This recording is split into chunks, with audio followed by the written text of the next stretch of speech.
안녕하세요. 대한민국 최고의 강연 최강 1교시에서 강연을 맡은 경제학자 박상준입니다. 저는 와세다대학 국제학술원 교수로 거시경제와 금융경제를 가르치고 있습니다. 이번 강연에서 저는 버블의 형성과 붕괴, 그리고 그 이후 잃어버린 20년을 겪으며 일본인들이 깨달은 것을 시청자 여러분께 전달하고자 합니다. 먼저 오늘은 패전 이후 일본 경제가 어떻게 재건될 수 있었는지, 버블이 어떻게 형성됐고 붕괴됐는지, 버블의 붕괴는 일본에 어떤 유산을 남겼는지를 살펴보겠습니다. 그래서 오늘 강연 주제는 위기의 일본 경제, 과연 한국은?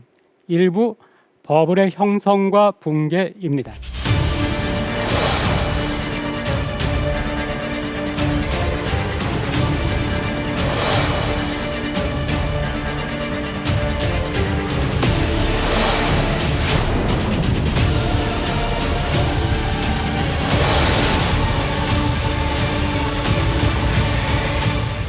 작년 2022년 한국에서 일본의 신문 기사와 책이 크게 화제가 됐었는데요. 왜 일본은 한국보다 가난해졌는가 하는 신문 기사, 또 일본이 선진국에서 탈락하는 날이라는 책이 한국에서 큰 화제가 되었습니다. 일본에서 나왔고 일본 경제학자들이 쓴 글인데 일본보다 한국에서 오히려 파장이 더 컸습니다. 그런데 이것이 한국에서 주목을 받은 이유는 일본이 이제 정말 망했구나, 선진국에서 탈락하는구나, 또 이제 한국이 더 잘 산다고?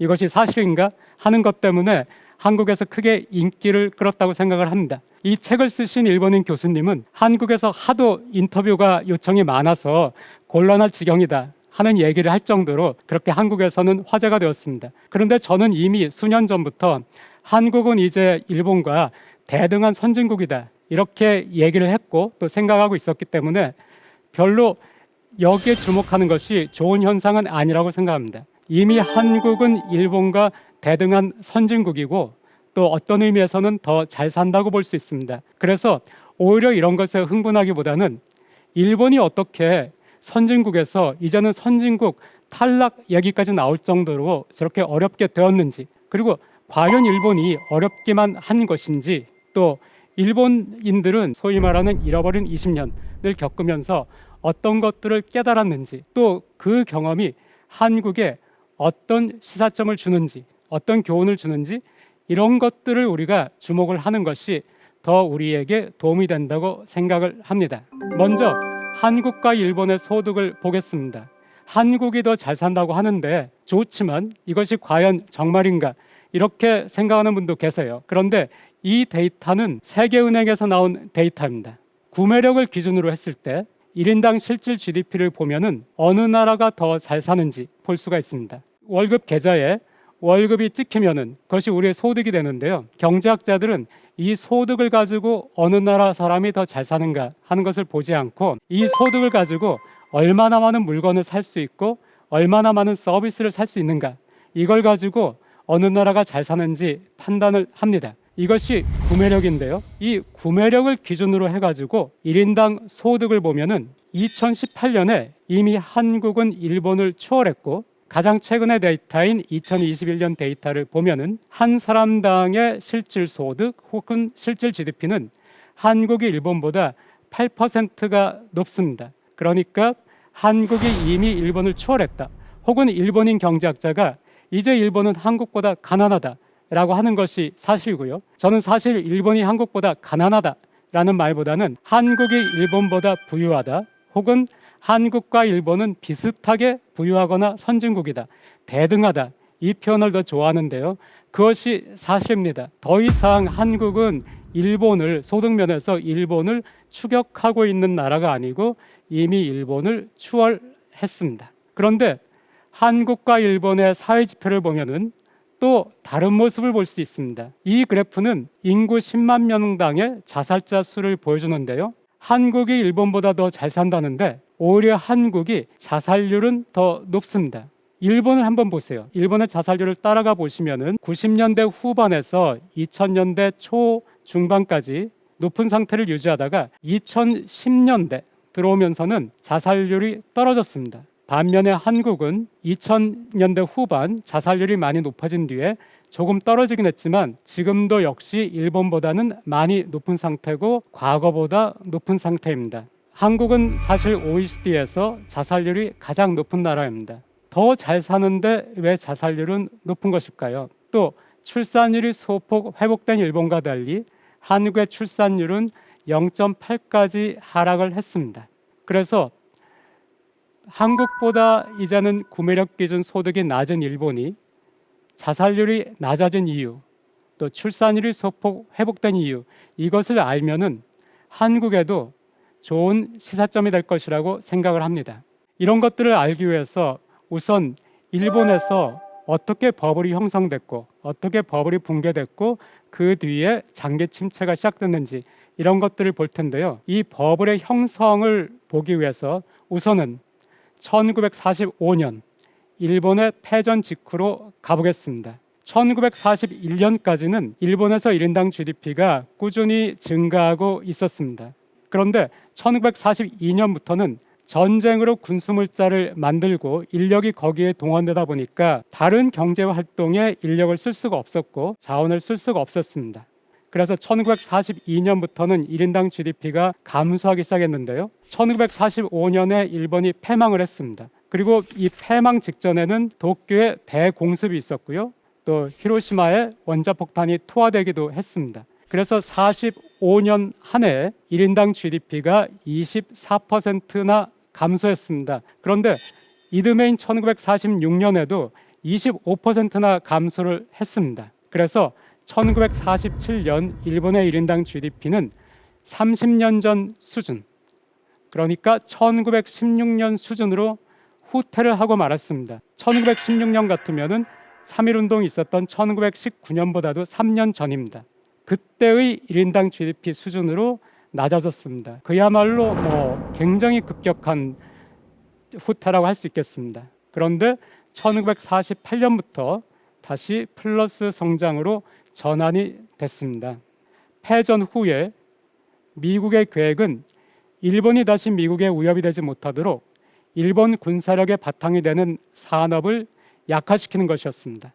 그러나 1947년과 48년에 중국 본토에서 공산군이 우위를 점하기 시작했습니다. 여기에 미국은 위협을 느꼈고 그래서 공산주의에 대항하는 보루로서 일본 경제를 부흥시키기로 정책을 선회합니다. 거기에다가 1950년에는 한국 전쟁이 있어서 소위 말하는 한국 전쟁 특수가 발생했습니다. 여기서 잠깐 경제 성장의 4대 요소를 보고 넘어가겠습니다. 왜냐하면 일본 경제를 이해하거나 일본 경제와 한국 경제를 비교할 때 이 4대 요소가 굉장히 중요합니다. 우선 경제는 뭔가를 만들어야 움직이는 것이고 이 만든 것이 팔려야 움직입니다. 만든다는 것을 우리가 총공급이라고 하고요. 사는 것을 총수요라고 하는데 이 공급과 수요가 다 함께 있어야 그래야 경제가 성장할 수 있습니다. 그런데 이 공급면, 만들어 가지고 시장에 내는 쪽에서는 자본이 있어야 만들 수 있고요. 노동력이 또 있어야 되고 노동력이 얼마나 우수한가를 결정하는 인적 자산이 있어야 됩니다. 거기에 더해서 기술이 있어야 공급이 완성됩니다. 우선 일본의 1945년부터 1950년을 보면은 자본은 급격하게 훼손이 됐죠. 자본이라는 것은 생산시설, 공장이나 기계 이런 것들이 자본인데 많은 생산시설이 파괴가 됐습니다. 또 노동력은 전쟁 동안에 많은 젊은이가 전쟁에 징병이 됐고요. 그런데 그 뒤에 젊은이들이 다시 일본으로 돌아왔습니다. 그래서 노동력은 부족하지는 않았습니다. 그리고 인적 자산인데 1945년에서 50년 그 당시 일본은 인적 자산이 굉장히 높은 나라였어요. 지금 인적 자산 인덱스를 보실 수가 있는데요. 1950년을 보게 되면은 일본은 유럽과 같은 수준인 것을 알 수가 있습니다. 1950년 일본의 인적 자산 수준은 1978년의 한국의 인적 자산 수준과 비슷한 수준입니다. 또 기술을 보면은 이미 일본은 2차 세계대전 때 항공모함과 전투기를 생산하던 나라였습니다. 그러니까 자본은 많이 훼손이 됐고 하지만 노동력과 인적 자산과 기술은 여전히 높았습니다. 그런데 이것은 공급 측의 얘기고요. 수요를 보면은 물건을 만들어서 팔아야 되는데 당시의 일본은 패전 직후 물건을 만들어도 살 시장이 없습니다. 우선 전시에 만들었던 항공모함이나 전투기는 이제 만들 수도 없지만은 만든다 하더라도 살 시장이 없습니다. 수요자가 없습니다. 그런데 1948년 미국이 정책을 선회하면서 일본에서 물건을 사기 시작했고요. 1950년 한국전쟁이 발발하자 일본은 미군의 군사 기지가 되었습니다. 배후 시설이 된 것이죠. 그래서 미군들은 자기들의 항공모함, 전투기의 수리를 일본 공장에 맡겼고 나중에는 탄약 등의 생산도 일본에 맡겼습니다. 그러니까 멈춰있던 일본 공장들이 가동하기 시작했습니다. 그러니까 자본이 확충되기 시작을 한 것이죠. 그런데 이 자본이라는 것은 생산 설비, 공장이나 기계 등은 계속해서 공장을 건립하고 기계를 사고 또 새로운 기계를 도입하고 이렇게 해야 자본이 축적이 되는데요. 이 자본을 축적하기 위해서는 돈이 있어야 됩니다. 그런데 이 돈이 없는 나라들은 원조에 기대야 되는데요. 언제까지나 해외 원조에 기댈 수는 없죠. 그래서 이 자본을 축적하기 위해서는 돈이 필요한데 이 돈은 저축을 통해서 만들어집니다. 1960년과 1965년에 주요 국가들의 저축률을 한번 보세요.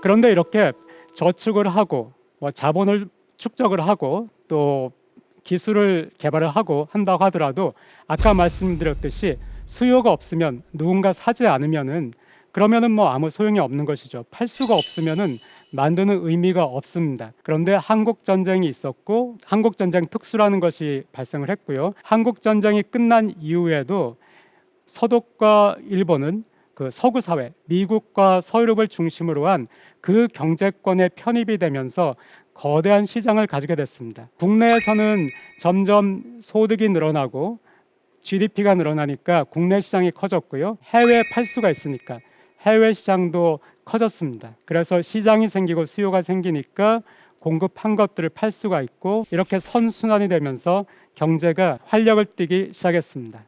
특히 1950년대 초에 미국이 반독점 규제에 의해서 반도체 특허 기술을 공개를 했습니다. 그리고 일본의 기술자들이 굉장히 빨리 이 기술을 일본에 도입을 했습니다. 소니 같은 기업이 대표적인데요. 소니는 1945년에 설립이 됐거든요. 처음에는 전기밥솥을 만든다든가 하는 여러 가지 시도를 했는데 반도체 기술을 배우고 나서는 트랜지스터 라디오 생산에 집중을 했고 그 뒤에는 TV에 집중을 했습니다.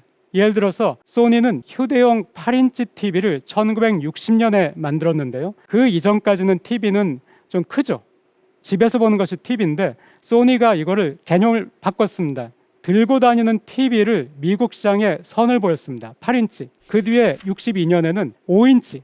이 8인치 TV와 5인치 TV가 미국에서 선풍적인 인기를 끌었습니다. 그러니까 일본 기업들이 미국 시장에 진출을 하고 또 미국에서 시장의 점유율을 확대하기 시작한 것입니다. 그래서 1960년대 후반부터는 어느새 수출 강국이 됐습니다. 무역 적자국에서 흑자국으로 변신을 했습니다. 그리고 그때는 브레튼 우드 시스템이라고 해가지고 고정 환율을 유지하던 시기였는데요. 1달러가 360엔이었습니다. 얼마나 쌌나요? 360엔. 최근에 120엔, 130엔 하던 그 달러당 환율이 엔화의 환율이 150엔까지 갔을 때 와 이거 일본엔 너무 싸다. 너무 싸진 거 아닌가 하는 얘기가 있었는데 달러당 360엔이면은 지금의 우리가 보기에는 굉장히 싸죠. 그런데 그 당시에도 어느 정도 저평가된 그런 환율이었습니다. 그래서 굉장히 좋은 기술로 만들었는데 그리고 세계 최초로 8인치, 5인치 그렇게 작게 만들었는데 값까지 싸니까 해외 시장에서 굉장한 인기를 더구나 그때 세계에서 가장 큰 시장이었던 미국에서 굉장한 인기를 얻었습니다. 그래서 점점 수출이 많아졌고 무역 적자국이었던 일본이 무역 흑자국이 되었습니다.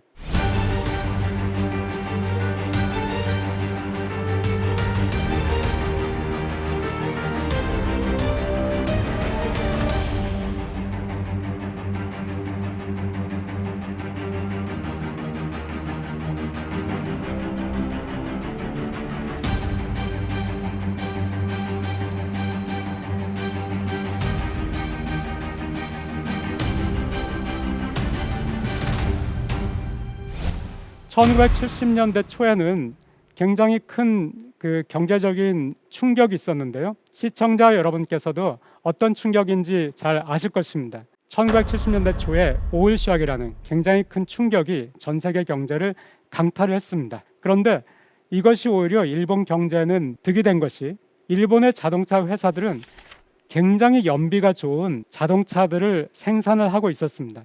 기름값이 굉장히 비싸지니까 연비가 좋은 자동차가 굉장히 인기가 있는 거예요.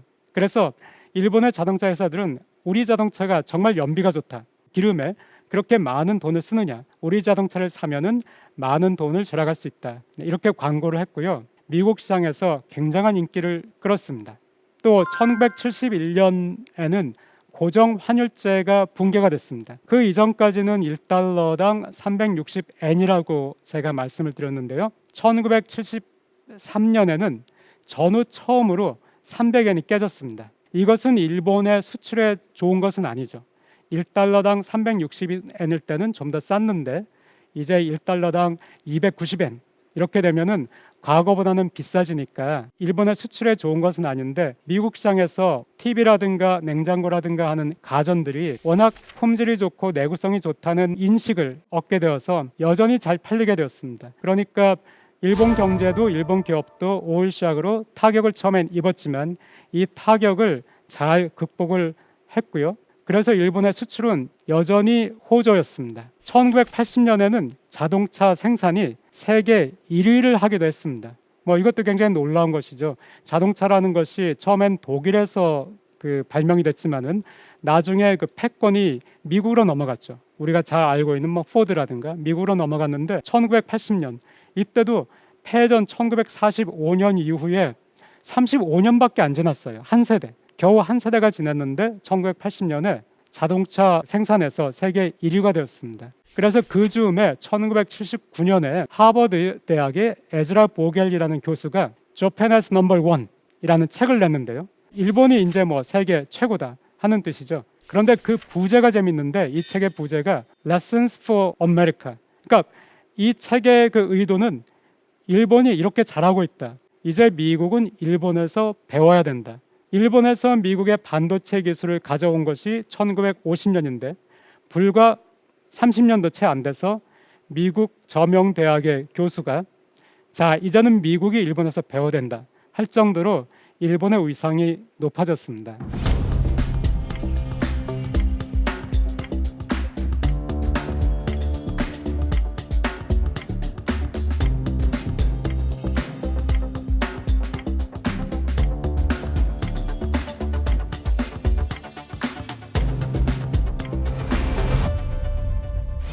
이제는 일본 경제가 질주하기 시작했습니다. 걷잡을 수가 없어요. 그 무역 흑자라는 것이. 그러니까 미국 시장 또 전 세계 시장에서 일본 제품이 선풍적인 인기를 끌었고, 이제는 도요타라든가 혼다라든가 자동차 회사, 소니라든가 히타치라든가 하는 일본의 가전 회사들, 전자 회사들, 전 세계적인 고유명사가 되었습니다. 그런데 이렇게 일본 경제가 질주하고 있을 때, 일본 경제가 미국에 대해서 많은 흑자를 얻고 있을 때, 미국이 무역 적자를 얻은 것은 일본뿐만이 아니었습니다. 서독에 대해서 그랬고요. 그래서 미국은 전체적으로 무역 적자가 점점 누적이 되고 있었습니다. 그런데 무역에서 흑자를 보는 나라의 통화는 점점 강해지고, 적자를 보는 나라의 통화는 점점 약해지고, 통화가 강해지면은 그 나라에서 만든 물건들이 비싸지는 것이고요. 또 통화가 약해지면은 그 나라에서 만든 물건이 싸지는 것이고, 이렇게 해서 비싼 물건은 이제 조금 덜 팔리고 싼 물건이 좀 더 많이 팔릴 테니까 점점 균형을 맞춰 나가는 것이, 이것이 국제 무역의 이론인데 1980년대 중반에 1983년, 4년, 5년에는 이게 잘 통하지가 않는 거예요. 계속해서 미국은 적자를 보고 있습니다. 그래서 미국에서는 이걸 견디기가 어렵다, 우리가 계속 적자를 볼 이유가 없다, 이런 여론이 생기기 시작을 했고요. 미국 통화가 너무 강하다, 일본 통화나 그 도이치 마크 같은 경우에는 너무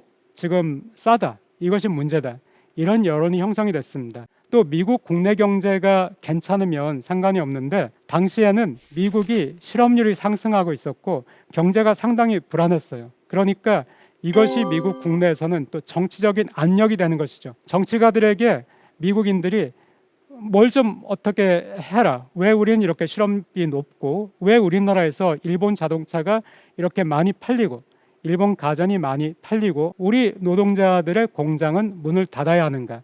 왜 우리 노동자들은 일자리를 잃어야만 하는가? 이런 불만들이 나오니까 미국이 뭔가 조치를 취해야 되겠다 하는 것을 당연히 생각을 했을 것이고요. 또 이 미국의 문제를 미국과 교육을 하고 있는 나라들도 공유를 하지 않을 수가 없었습니다. 그래서 플라자 합의라는 합의가 1985년 9월 있었습니다. 뉴욕 플라자 호텔에서 미국, 영국, 서독, 프랑스, 일본 5나라의 재무장관과 중앙은행 총재가 모였습니다. 그리고 이 자리에서 달러의 절하에 합의를 했습니다. 그러니까 지금 달러가 너무 비싸다. 엔화는 너무 싸다. 또 독일의 서독의 마르크화도 너무 싸다. 그러니까 그 통화들 달러 이외의 선진국 통화는 좀 더 비싸게 만들고 달러는 좀 더 싸게 만들자 하는 합의가 있었습니다. 그래서 그 합의가 있고 나서 그 다음 주 월요일 날 외환 시장이 개장을 했을 때 달러가 4%나 떨어졌어요. 그리고 그때부터 달러는 이제 절하되기 시작합니다. 엔달러 환율은 1985년 9월에 플라자 합의가 있었던 그 달이죠. 그 달에는 평균이 237엔이었는데 불과 1년도 되지 않아서 86년 8월에는 154엔까지도 절상이 됩니다. 35% 절상이 된 것인데 지금과 한번 비교해 보세요. 우리가 엔화가 120엔, 130엔에서 150엔 정도 가도 엄청난 폭락이라고 생각을 합니다. 엔화 가치가 굉장히 떨어졌다.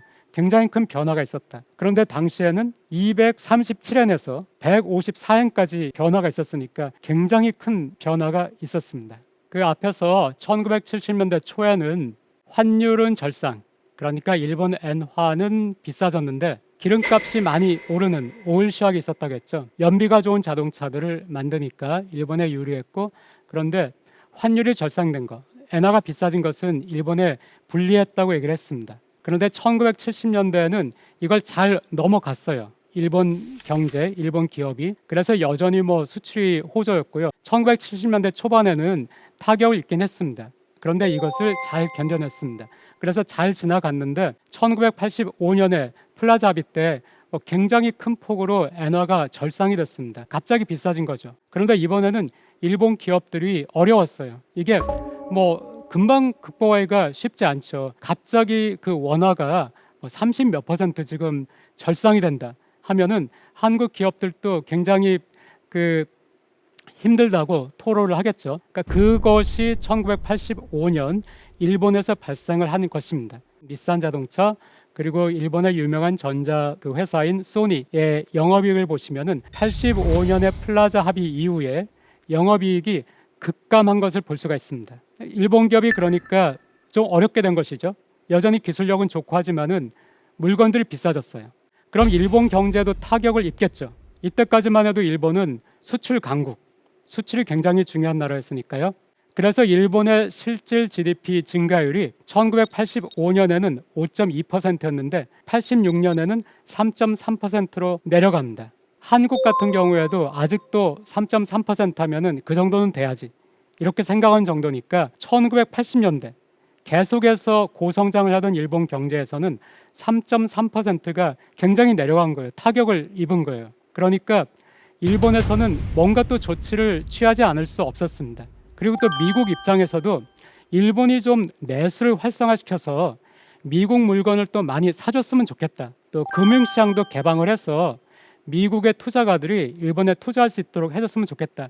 이런 압력도 있었기 때문에 일본은 금융을 개방하고 또 내수를 진작시키기 위한 그런 조치들을 취하게 됩니다. 내수 경기를 진작시킨다.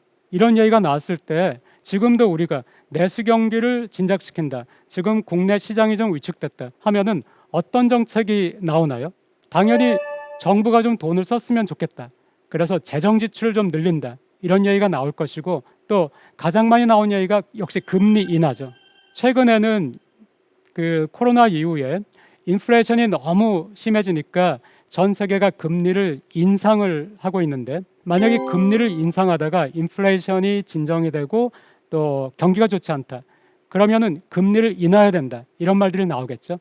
그러니까 1985년, 86년에 일본에서도 지금 일본 기업들이 어렵다, 그러니까 금리를 인하해서 일본 기업들의 이자 부담이라도 줄여줘야 된다, 이런 얘기들이면 당연히 나오게 됐고요. 그래서 일본의 중앙은행인 일본은행은 1985년 12월에는 정책금리가 8.2%나 됐어요. 과거에 금리가 굉장히 높던 그 시절의 얘기니까 정책금리가 8.2%였는데 1년 뒤 1986년의 12월 4.3%로 내려와 있습니다. 그리고 또 얼마 있지 않아서 1987년 5월에 가면은 정책금리가 3.3%까지 내려가 있어요. 그러니까 8.2%에서 3.3%까지 거의 5%포인트가 1년 반 만에 내려간 거거든요. 그러니까 이거는 굉장히 강력하게 이자 비용 그 부담을 줄이겠다, 국내 경기를 진작시키겠다, 국내 경기에 자극을 주겠다, 이런 얘기고요. 기업 입장에서는 굉장히 쉽게 자금을 조달할 수가 있게 되었고요. 또 일본에서 재정 지출도 또 늘렸고요. 그렇게 되니까 일본 경제는 다시 활기를 띠게 되었고요. 일본 기업의 실적도 개선이 되기 시작했습니다. 그리고 일본 기업들은 이때를 기점으로 해가지고 생산 기반을 미국이나 유럽으로 옮기기 시작했어요. 갑자기 엔화가 절상이 되니까 그런 일이 또 있을 수가 있죠. 환율로 인한 위험, 소위 말하는 환 리스크죠. 환 리스크를 피하기 위해서 공장을 해외로 이전한다든가 또 해외에서의 생산을 늘린다든가 그렇게 해외 진출을 하기 시작했습니다. 그리고 그것이 뭐 어느 정도 성공을 했고요. 그러니까 실적이 좋아졌습니다. 그러니까 일본 사람들이 보기에 기업도 이제 실적이 좋고 일본 경제에 별 문제가 없는 거예요. 이렇게까지 플라자 합의에 의해서 엔화가 비싸졌지만 일본 경제는 다시 강해졌습니다. 여전히 강한 모습을 보이고요. 은행에서 돈을 빌리기가 너무 쉬워졌어요. 그때는 뭐 굉장히 금리도 낮았지만은 도덕적 해이가 발생했다고 할 정도로 그 은행들이 대출 경쟁이 일어났기 때문에 굉장히 뭐 그 서류를 조작을 해서까지라도 그 대출을 해주려고 했었고, 또 그렇게 하면서 이제 부동산과 주식이 오르기 시작했습니다. 여기 그 일본의 주가 지수와 지가, 땅값이죠. 지가 지수 그래프가 있는데요. 1980년을 100으로 두면은 지가를 보세요. 일본 6대 도시의 상업지 지가인데 1980년에 비해서 1990년에는 6배가 됐습니다. 그러니까 10년 동안 6배가 된 것이죠. 이게 일본의 6대 도시의 상업지의 지가입니다. 이거를 도쿄의 상업지만으로 한정을 한다면은 6배보다 더 높겠죠. 그런데 이거를 또 도쿄에서 긴자 같은 소위 말하는 뭐 금싸라기 땅 여기만을 본다면은 6배보다 또 뭐 훨씬 높겠죠. 그러니까 굉장히 폭발적인 지가의 상승이 있었고요. 또 니케이 지수 그 주가를 본다 하더라도 같은 기간에 5배나 상승을 했습니다.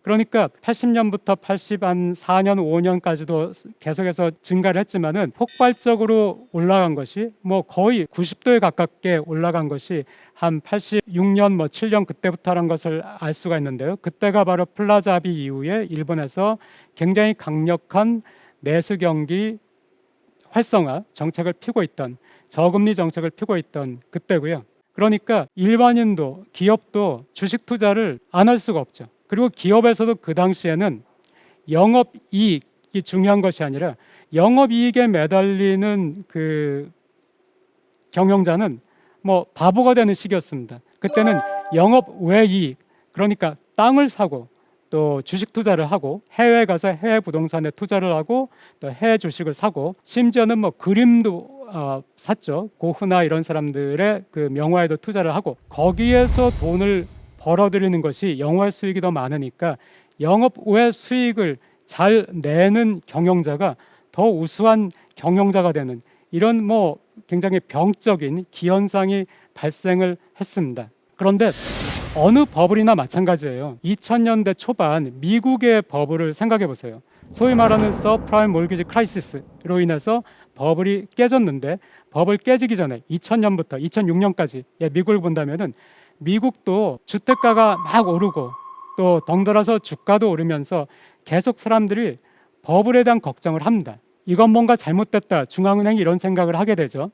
미국의 FRB 같은 경우에도 금리를 조금씩 올리죠. 지금 이것이 버블은 아닐까, 버블이다 하는 생각이 있으니까. 그런데 1980년대 후반에 버블계 일본으로 들어가면 그때는 일본의 버블이 전후 선진국이 겪은 버블 중에 최초의 버블이었으니까 그때는 버블 뭐 이런 얘기까지는 나오지 않았지만 이것이 뭔가 너무 좀 경기가 뜨겁다. 그러니까 경기가 뜨거울 때는 중앙은행은 금리를 올려서 경기를 진정시키려고 합니다. 그러니까 뭐 1987년까지는 금리를 내렸지만 87년 후반이 되면서부터는 중앙은행이 금리를 조금씩 올립니다. 지금 생각하면은 그때의 버블의 정도를 생각한다면은 좀 더 강력하게 금리를 올렸어야 되는데 하는 그런 그 후회나 그 비판은 있지만은 어쨌든 그때 이미 금리를 올리기 시작했어요. 플라자 합의가 있었던 1985년에는 제가 한 8% 정도라고 말씀을 드렸고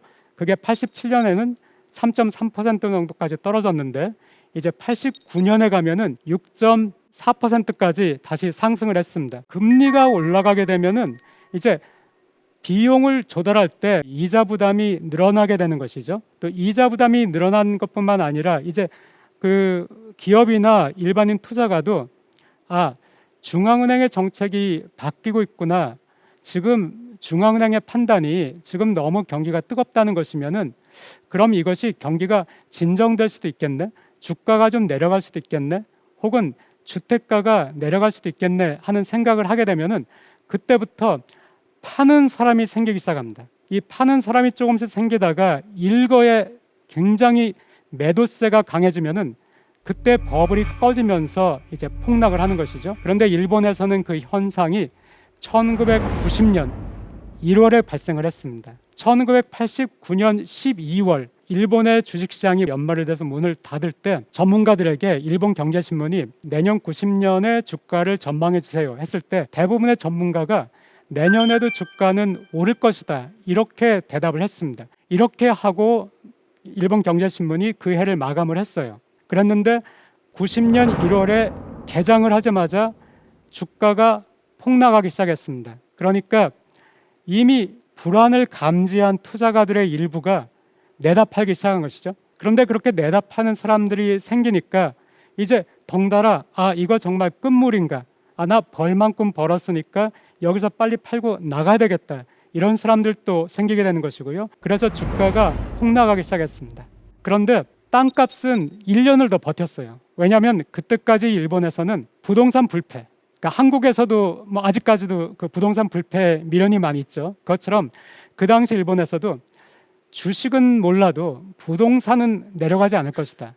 부동산은 불패한다. 이런 믿음이 있었기 때문에 부동산 가격은 1년을 더 버텼는데 부동산 가격도 결국에는 버티지 못하고 91년 하반기부터 꺾이기 시작했습니다.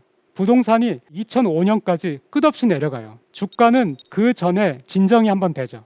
뚝 떨어졌다가 진정이 되고 횡보를 하다가 한 번 더 떨어지고 이런 식이었는데 부동산은 2005년까지 쉬지 않고 15년간 내려갑니다.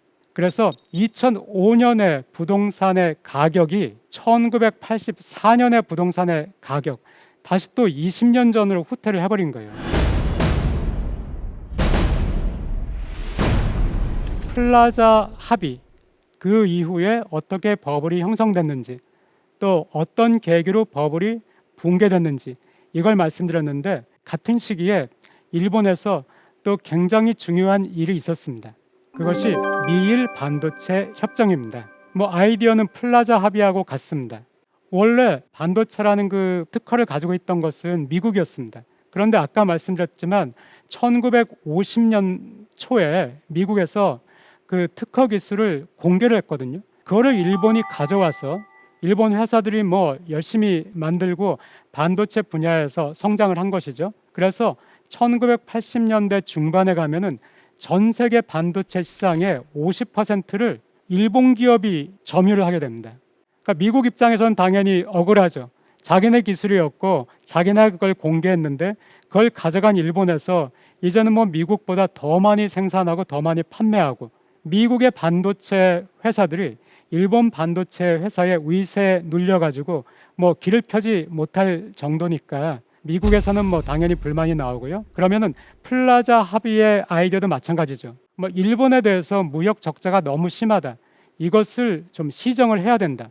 우리가 일본의 물건을 사주는 입장이니까 우리가 큰 소리 칠 수 있다. 이런 것이고요. 반도체도 마찬가지입니다. 우리가 일본 반도체를 사고 있으니까 너무 지금 무역 적자가 심하다. 반도체 분야에서. 그러니까 뭔가 일본에 시정을 요구하겠다 해가지고 일본에 요구를 하죠. 미일 반도체 협정이라는 것을. 일본 입장에서는 달갑지 않은 것이죠. 하지만 일본도 이 협정 제안을 무시할 수 없는 것이 미국은 너무나 그 큰 시장이고 당시 또 미국에서 보복 관세라든가 그런 걸 통해서 그 일종의 협박을 한 것이죠. 또 일본 같은 경우에는 방위를 미국에 맡고 있습니다. 방위를 미국에 맡기고 일본은 경제에 올인하는 그런 그 시스템이니까 미국의 그 요구나 주장을 뭐 함부로 무시할 수는 없습니다. 그리고 그 당시 일본의 기업이나 정부는 일본이란 나라는 굉장히 자신감이 있었어요. 이때가 1980년대 중반, 1986년이죠. 이제 막 버블이 시작된 그 시점이죠. Japan as number one이란 책이 79년에 나왔으니까 그 뒤로부터 뭐 7년이 지난 그 시점, 굉장히 일본인들이 자신감이 넘치던 그 시점에 미국에서 반도체 협정을 하자 하니까 일본은 한편에서는 울며 겨자 먹기로, 다른 한편에서는 자신감이 있었기 때문에 이 협정을 맺습니다. 이 협정의 내용이 어떤 것이냐면은 일본 정부는 일본의 반도체 수출을 규제하게 됩니다. 그러니까 양도 어느 이상을 넘지 않도록 규제를 하고요. 특히 가격입니다. 반도체 가격이 어느 이상으로 내려가지 않도록, 소위 말하는 공정 가격이라고 해서 이 공정 가격을 지키도록 일본 기업들을 지도를 합니다. 이 공정 가격을 지키지 않고 반도체 가격을 더 싸게 해서 수출한다.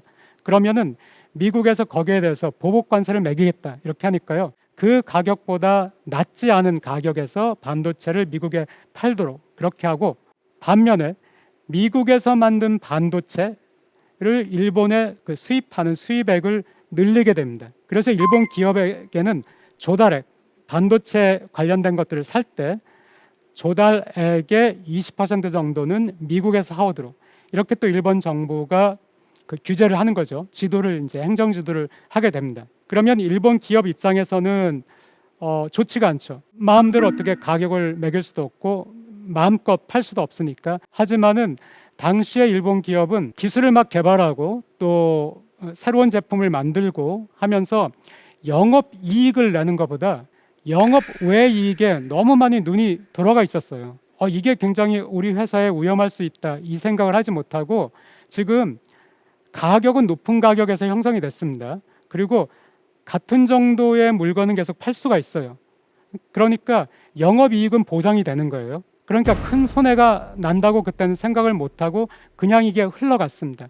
흘러갔는데 이 미일 반도체 협정이 96년까지 존속을 했거든요. 근데 이 10년 동안에 일본이 기술 개발을 소홀히 하고 하는 틈에 어떤 일이 일어났나요? 로직 반도체 분야에서는 반도체의 설계하고 반도체 제조가 분리되는, 파운드리하고 팹리스가 따로따로 만들어지는, 분리되는 그런 현상이 전 세계적으로 발생을 했고요. 이런 현상이 발생하면서 대만하고 한국에서 뭐 삼성이라든가 TSMC라든가 거대한 반도체 제조 회사가 성장을 하기 시작을 했습니다. 그리고 미국에서는 또 한편 그 IT 기업이 급부상을 했습니다. 그래서 마이크로소프트가 90년대에 이미 두각을 나타냈고요. 90년대 후반 되면서는 뭐 아마존도 등장을 했고, 또 2000년대 들어서서는 그 애플, 과거 소니의 워크맨 같은 경우가 전 세계를 휩쓸었는데 애플에서 아이패드가 나오니까 뭐 워크맨 같은 건 이제 필요가 없어진 거예요. 그러니까 미국에서 새로운 IT 기술이 나오고 IT 시장이 형성될 때 일본은 그것도 못했고요. 어느 정도냐면은 한국에서는 카카오톡을 가장 많이 쓰시죠. 근데 일본에서는 라인 가장 많이 쓴다는 거 알고 계시죠? 라인이 한국 회사가 개발한 것이다. 지금은 일본과 그 합작이지만요. 원래 한국 회사다 하는 것도 알고 계시고요. 그러니까 일본인들이 한국에서 개발한 라인을 주요 메신저로 사용을 할 만큼 일본에서는 그런 것들에 대한 투자도 없었고 발전도 없었습니다. 그렇게 해가지고 버블기와 또 버블에 붕괴된 직후에 그 10년이 흘러가 버린 거예요. 자, 이렇게 버블이 붕괴되고 나서 버블이 있을 때 일본의 개인뿐만 아니라 기업도 부동산과 주식에, 특히 부동산에 굉장히 많이 투자를 했습니다. 여기저기 샀습니다. 뭐 미국까지 진출해서 샀으니까요. 자, 그러면은 이제 부동산 가격이 뚝뚝뚝 떨어졌거든요. 아까 보시면은 6배까지 올랐다가 그 6배가 그대로 반환을 했습니다. 그러면은 계속해서 오르고 있을 때 부동산에 계속 투자한 회사들은 자기의 재무제표에서 자산란에서 부동산의 가치는 떨어지는데 이 부동산을 사기 위해서 금리가 싸니까 계속해서 돈을 빌려서 그 부채를 늘려가지고 부동산을 샀는데 갚아야 되는 부채는 가만히 있습니다. 그런데 자산인 부동산은 값이 뚝 떨어졌어요. 부채는 가만히 있는데 자산은 뚝 떨어지니까 자본이 잠식될 그런 위험에 빠지는 그런 기업들 많이 생기게 되는 것이죠. 그러니까 기업들이 도산할 수도 있다 하는 그 위협을 느끼게 됐고요. 실제로 나중에 보겠지만은 계속 일본이 도산 위험에 빠진 그 기업들조차도 소위 말하는 좀비 기업이죠. 좀비 기업조차도 계속 대출을 연장해주면서 수명을 연장을 했는데 결국에는 버티지 못하고 90년대 후반에 부실 채권이 쌓이면서 금융기관이 무너지고 또 기업도 많이 도산을 하게 됩니다. 그런데 이 도산하기 전에 도산의 위협을 느낀 기업들은 투자를 할 수가 없죠. 지금 미국에서 마이크로소프트가 나오고 한국에서 삼성이 또 대만에서 TSMC가 막 치고 올라오는 이때 일본은 버블이 붕괴되면서 기업들이 다 도산의 위험을 느낀 거예요. 그러니까 투자도 할 수가 없어요. 그동안 기술 개발도 소홀히 했고요. 그러니까 일본 기업들이 힘을 잃어가기 시작했습니다. 단지 버블이 끝난 거의 문제가 아니라 버블의 후유증이죠. 버블 때 있었던 잘못된 투자, 과도한 투자의 후유증으로 이제 일본 기업들이 체력이 약하게 되었고요. 자, 그래프에서 보시면은 도산 건수가 90년대 후반 되면은 많이 올라가죠. 그리고 또 2000년대 초반에도 굉장히 높습니다. 이 기업들이 도산을 하니까 은행에서는 부실 채권이 계속 또 쌓이게 됩니다. 그래서 일본 정부는 91년부터 금리를 조금씩 내리기 시작합니다. 91년까지는 8.3%까지 올라갔는데 8.3%까지 올라갔던 금리를 급하게 내리기 시작해서 93년에는 2%대로 내려갑니다. 95년에는 1%대로 내려가요. 그런데도 기업들이 투자를 하지 않습니다. 금리를 내리면은 기업들이 금리가 낮으니까 돈을 빌려가지고 뭔가 투자를 해서 사업을 확장할 것이다. 그래야 경기가 사는데 기업들이 투자를 하지 않아요. 왜냐하면은 지금은 투자를 해가지고 뭐 사업을 확장하고 하는 것이 문제가 아니라 우선은 수익이 생기면은 빚을 갚아야 돼요. 빚을 갚아가지고 부채 비율을 낮춰야 됩니다.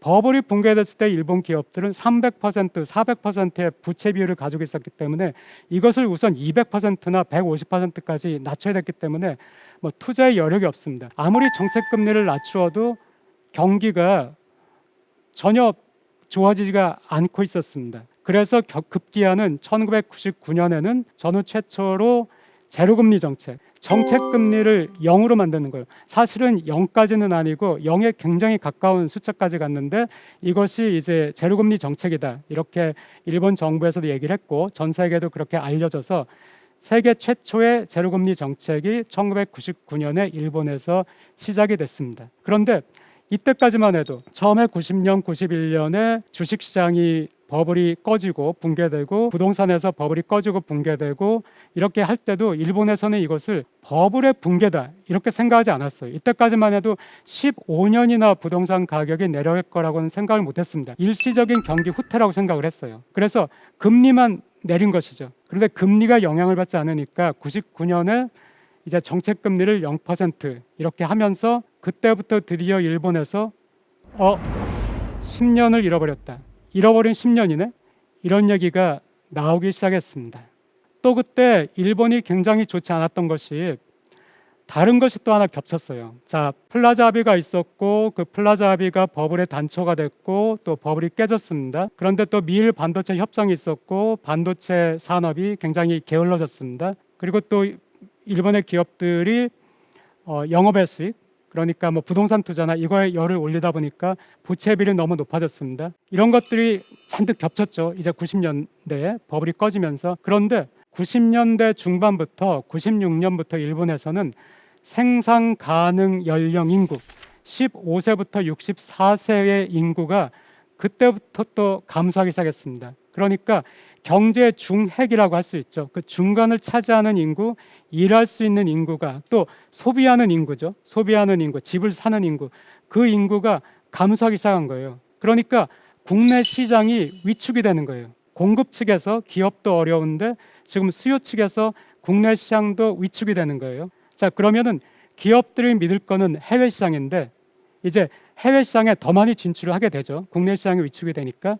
그런데 해외에서도 97년에 아시아 위기가 있었고요. 그 뒤에 아시아가 상당히 어려워졌죠. 이것도 일본 경제에는 뭐 좋지 않은 영향을 끼쳤습니다.